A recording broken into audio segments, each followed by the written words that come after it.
Yo, what is going on, everyone in the XRP community? Hope you guys are having yourselves a fantastic day today as usual. Make sure to smash that like and subscribe down below. Let's go ahead and get into the video. A lot of interesting topics. Russia looking to make their own international payment system. Ripple chiming in on the congressional and SEC issues with FTX. XRP price glitch again. Seems to be the only coin that gets this many consistent, insane high price glitches. And BitBoy is out there doing work, trying to find Sam Bankman-Fried. This guy is totally invading this guy's personal space. I mean, I know he's not into his house, but he's like outside of his house waiting, going up to his car, taking pictures and videos of inside the car of what's in there. Very, very interesting stuff to talk about today, guys. Let's go ahead and get right into it. XRP price is actually holding up quite well here. We're doing very good, as we talked about in yesterday's video. This old all-time high demand zone looks like it could be our launch pad to the higher all-time high XRP prices, because the level that we are at right now, I don't know if a lot of people understand this yet, but this level has been a historical level for XRP since 2017. Since 2017, XRP has always come back to this level, which I think my blockchain backer was saying we need to pull back down to 38 cents per coin at least to get some sort of test off of this level again. It's old XRP all-time high, old bear market support, old bear market resistance, broke through that level, pumped to 83 cents a coin, crashed through it because of the SEC. Then this level tried to hold us down after the SEC dump, but then we broke through it again and then popped up to $2 a coin. So in reality, this level here is so significant that we are at right now. This level is a complete, I would like to call it like a power zone, because it's always, old all-time high, support, resistance, support. It's a very, very strong level. We got to keep eyes on this, because I do believe this is a launch pad type level. Okay, Crypto Bull saying here, massive breakout coming for XRP. I honestly could not agree more. Next one. And I know these can be kind of annoying because they're just price glitches, but I mean, I don't know how old this is exactly, but according to the other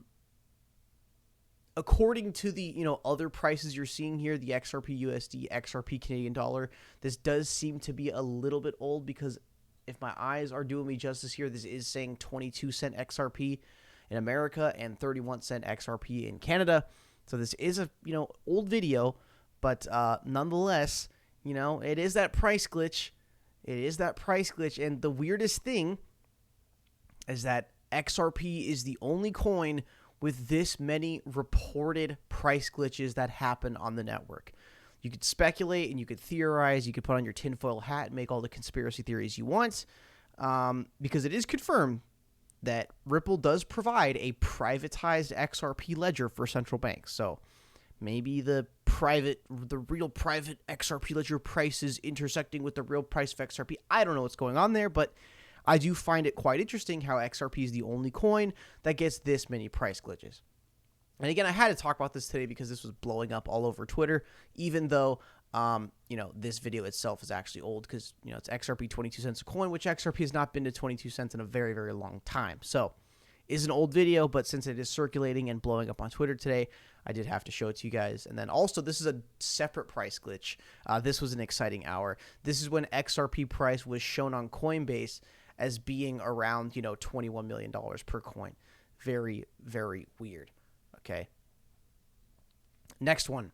Got this from Stuart Alderete. Nothing was ever, quote, registered per the BlockFI SEC deal. What about the first two payments on the $100 million fine? If they were made, did the SEC confirm BlockFi's ability to pay and or the source of funds? FTX shows a $250 million loan to BlockFi, and now customer funds are blocked.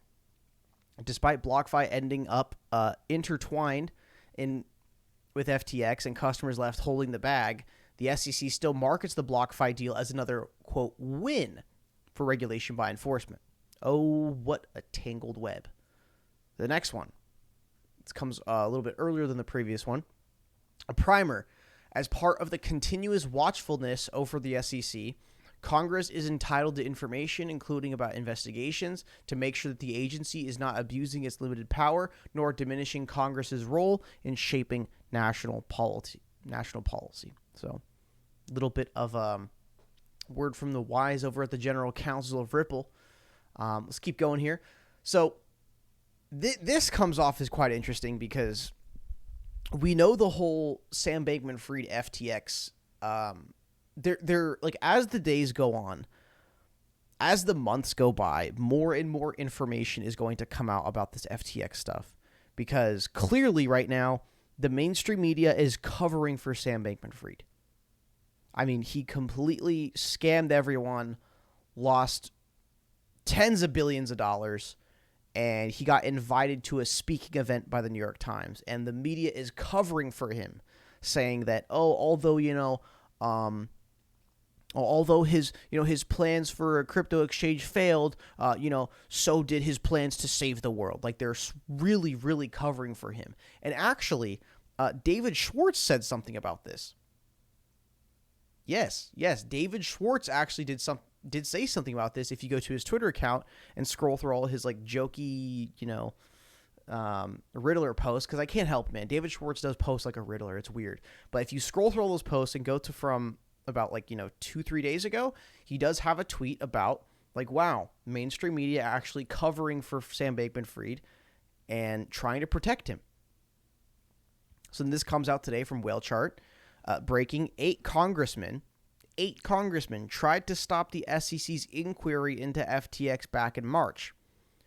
5 out of the 8 received donations from Sam Bankman-Fried and FTX, their names and signatures.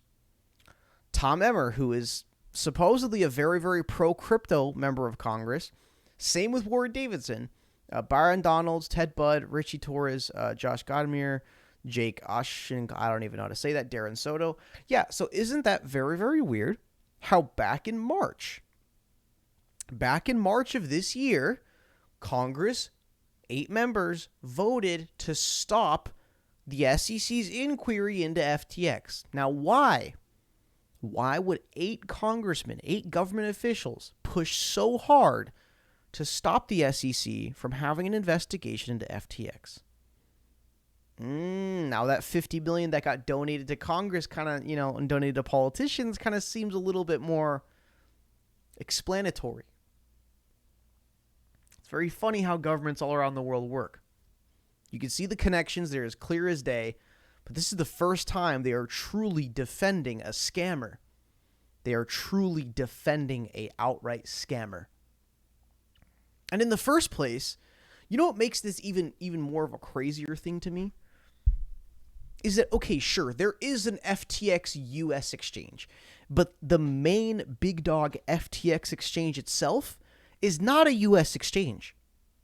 It is not a US exchange. It's an offshore exchange. Yes, they do have their one FTX US branch, which I imagine probably has nothing near the liquidity of the main FTX platform. So the FTX platform, which is not even an exchange based in the United States,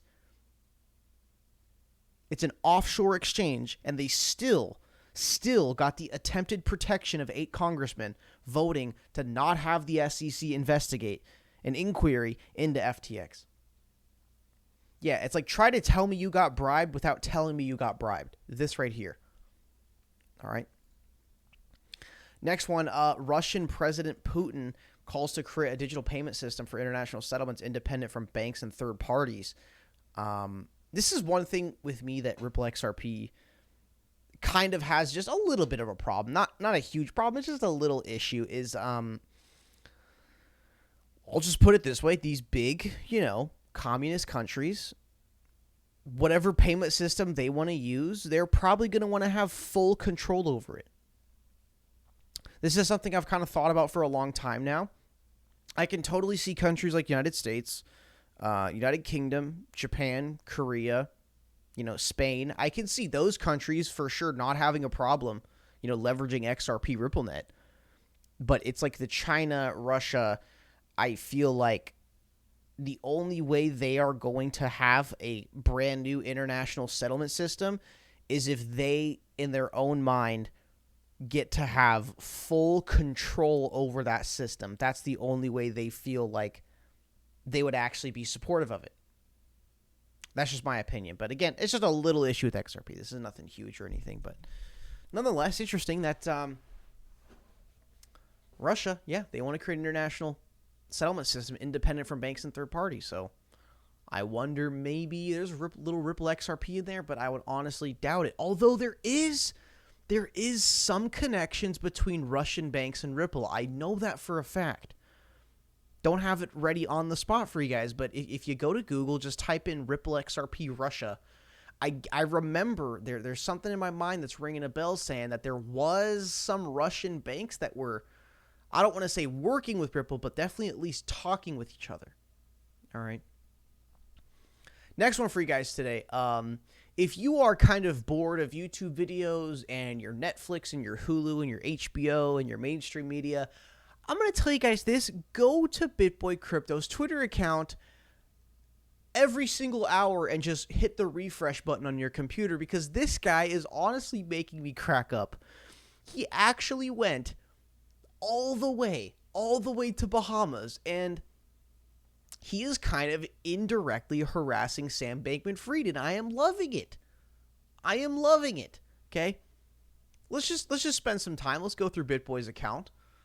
I have not been able to safely get on the property of FTX headquarters, but I can tell you within a mile of this property, I can tell you everyone within a mile of this property is in on the conspiracy. How much money did FTX donate to the private sports field next to it? Someone chased us off even there, and they got a little shitty looking FTX go-kart here. And check this out. Let's just watch a little 30-minute clip from BitBoy. All right, guys, we are here at One Cable Beach. Now, there was a Washington Post article that said that Sam Bankman-Fried's parents owned a property here. We just got some really interesting information since we've been here. Someone came out and started talking to us. Apparently, there was one unit at One Cable Beach that they rented. They didn't even buy it. So there's a lot of discrepancies on this real estate that they own, and they've done it with some shell companies and stuff like that, so it's hard to really know what they have. We've been told they did not have a whole floor. They did not have a penthouse. They had one unit here. And we're still trying to figure out, where is this $121 million worth of real estate that they have? I gotta say, guys, it's just really funny to watch this. It's just really funny to watch this. And you got this one here. He says he finally came out. He said funds are safe. Like, honestly, just the look on this guy's face just says everything. I gotta be honest, at first I didn't really like BitBoy. When BitBoy first initially came onto the XRP scene, I gotta say I didn't really like him, but as time goes on, I'm kind of starting to like him more and more each day. I gotta say it. I'm kind of starting to like him more and more each day. But you just keep going through this guy's Twitter account, man. He's just putting out things like, Sammy, let's talk. Dude, he's actually sending text messages to Sam Bankman-Fried. And Sam Bankman-Fried did read them and did not respond. And I don't know, man. BitBoy is just having a field day over here with the...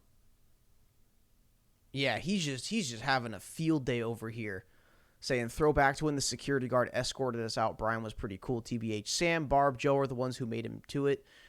Sam, I'll come back if you put me on the guest list. And then BitBoy goes ahead and finds the Sam Bankman-Fried infamous Corolla of, oh, look at me, I'm a billionaire, but I drive just a humble Toyota Corolla, So, guys, honestly, very, very funny stuff going on around today. Also, one more thing I would like to talk to you guys about, because usually at the end of my videos, I kind of like to talk about just general world stuff going on. And right now, there are some huge, huge protests in China right now. Very, very big protests over in China right now. This is China fighting back, down with the communists of the CCP. I believe this is in Shanghai. I know that in a few other cities there are protests going on. I know there's a company in China called Foxconn, and they are the company that literally manufacture everything for the United States. I'm talking Apple phones, laptops, everything, all this stuff from big companies we buy in America. It's made with this one company factory in China called Foxconn, and the Foxconn workers were having a revolt. And I'm just saying, there is mass protests right now. I'm not going to show all the videos I know about because they can get very violent with some of these COVID police and hazmat suits beating the crap out of protesters. And honestly, the protesters themselves are they're throwing some very, very heavy metal objects like at the police and stuff. So it's getting very, very serious. I don't know if mainstream media is covering over this, but I believe the Chinese people are very, very sick and tired of this COVID stuff going on. Because, I think if you live in America or any other, just kind of normal functioning country for that matter, COVID is really over. In America, you don't have to wear masks anymore anywhere. I think there's some exceptions. Like if you go into a hospital, maybe you still have to. But for the most part, dude, in America, there's no more, there's no vaccine pass to get into restaurants. There's no masks. There's no telling you to stay home. There's no lockdowns anymore. But in China, these lockdowns have never really stopped. And as you can see here, this is an apartment building in China. The government is welding the entrance door to the building to enforce the lockdown. If you do not have enough food at home, you will starve. You literally see here, they're welding again, you can't trust everything on the internet, but that kind of does look like to an apartment entrance building to me. Welding the door shut. China. So I don't want to, keep playing this video because it's going to get a little bit graphic for YouTube. But yeah, there's a lot of protests. There is a lot of protests because COVID in China has not stopped. I know for America, it's basically done, but over in China, they have not stopped any of the lockdowns or any of the restrictions. It is still going on to this day. All right, guys. So that's going to be it for the video today. Really appreciate it. Make sure you smash like, subscribe down below. I'll see you guys in the next one.